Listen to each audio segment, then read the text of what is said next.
Mapormang underbone motorcycle ba ang hinahanap mo? Bukod sa malakas ang makina, malupit din ang itsura. Baka magustuhan mo ang Honda Winner X150. Dati po itong nagkakahalaga ng 129,900 pesos at ngayon ay nakapromo na po ito. At ito po ay nagkakahalaga ng 116,930 pesos. Baka magustuhan mo, silipin natin ngayong araw. Tara!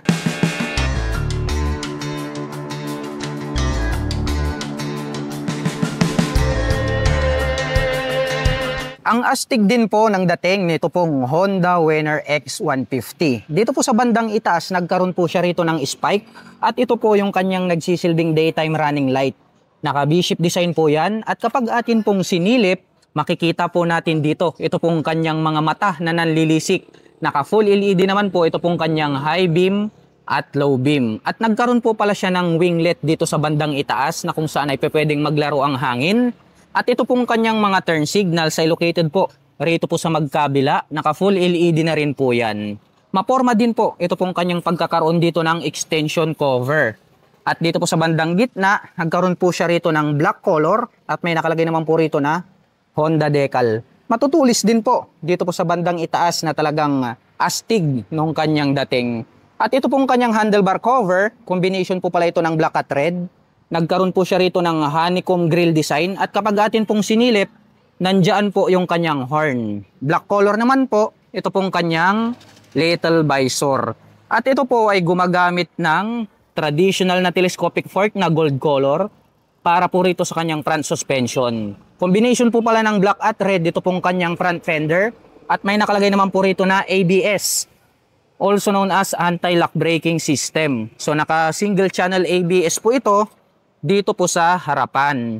At ito po ay gumagamit ng single rotor disc brake na flower design with single pot caliper na gold color. So nakaterno po yan dito po sa kanyang front suspension. Same color po sila.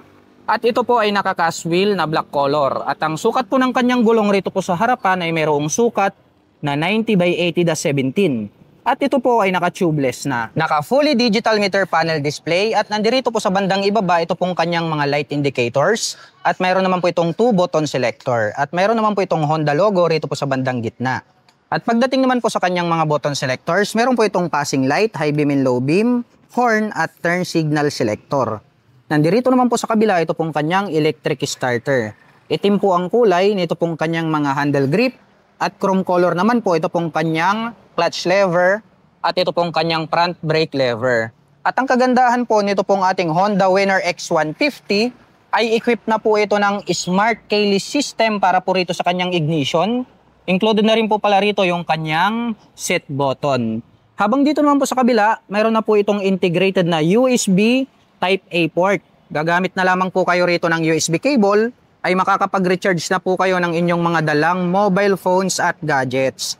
Maporma din po ito pong kanyang middle pairings. Nagkaroon na mga windlet dito at saka mayroong mga butas-butas na pwedeng singawan ng hangin. Ang Honda Winner X150 po ay meron po itong seat height na 795mm at mayroon naman po itong ground clearance na 151mm. Ngayon naman po ay susubukan nating sakyan para maipakita ko sa inyo kung gaano nga ba ito kataas. Para po sa mga magtatanong, ang height ko po ay 5'6". Makikita nyo naman, lapat na lapat po yung ating mga paa. At sa tansya ko naman ay kayang-kaya po itong maabot ng mga 5'2" and above. At para po sa mga nakapanood ng video na ito at gusto pong maglabas ng Honda Winner X150 at naghahanap po kayo ng crash guard, rear carrier, side panner, stop box, motorcycle cover o di kaya helmet.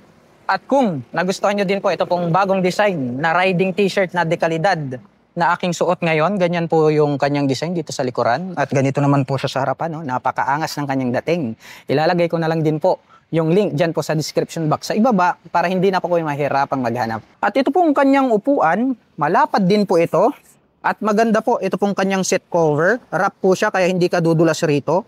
Yung pagkakatahi, kitang-kita natin na matibay. Malambot din po ito pong kanyang upuan. At dito rin po located ito pong kanyang fuel tank. At ito po ay mayroong fuel tank capacity na 4.5 liters. At mayroon naman po itong fuel consumption na 45 km per liter. Para naman pong sungay, ito pong kanyang integrated na grab bar. At ito pong kanyang side profile, napaka flawless po. At may nakalagay naman po rito na Winner X na 3D emblem in bronze color. At ito po pala ay mayroong 6-speed manual transmission at mayroon na rin po itong assist and slipper clutch. Black color po ito pong kanyang engine cover at may naka-intact naman po rito na Honda. At ito pong ating pillion step para sa ating rider at back rider ay diecast po ito, not paintable. Mayroon naman po siyang rubber cover on top. At diecast na rin po na gray color ito pong kanyang mga braces. At ito po ay mayroong side stand at center stand na tubular. Gumagamit din po ito ng tubular na metal na swing arm. Glossy black color naman po ito at yung kanyang tip ay diecast po siya na gray color. Mayroon din po itong chain protector na mahaba. At ito po pala ay gumagamit ng monoshock absorber para po rito sa kanyang rear suspension. Glossy red naman po yung kanilang ginamit para po sa kanyang coil spring. Silipin naman po natin ito pong kanyang taillight. Naka full LED na po ito pong kanyang brake light. At naka LED na rin po ito pong kanyang mga naka-pop up na turn signals. Meron po itong plate light. May light reflector dito sa gitna. At ito pong kanyang rear fender. Ang kanya pong nagsisilbing plate holder. Dumako naman po tayo rito po sa kanyang rear braking system.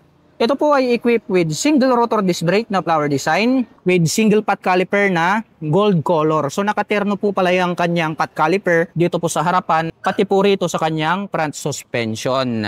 At ito po ay naka-cast wheel na black color. At ang sukat po ng kanyang gulong rito po sa likuran, ito po ay mayroong sukat na 120 by 70/17. At ito po ay naka-tubeless na. Itim po ang kulay nito pong kanyang pipe at head protection guard. Itim din po ito pong kanyang tip.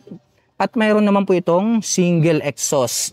Metal naman po na black color, ito pong kanyang foot brake. Pag-usapan po natin ang kanyang engine specifications. Ito po ay mayroong 149 cubic centimeter engine displacement. Naka single cylinder, dual overhead cam, 4-stroke with 4 valve. At ito po ay nakakapag-provide ng maximum power na 11.5 kW at 9,000 RPM. Habang nakakapagbigay naman po ito ng maximum torque na 13.5 Nm at 7,000 RPM. At ang Honda Winner X150 ABS Premium ay nagkakahalaga po ito ng 129,900 pesos. Ngayon po ay nakapromo na lang po siya sa halagang 116,930 pesos. At kung gusto mo naman pong kumuha ng hulugan ay kailangan mo pong mag-down payment ng 8,000 pesos. At meron naman po itong monthly installment na 5,691 pesos sa loob ng 3 taon. At meron naman po itong rebate na 200 pesos kapag on time ka na nagbabayad.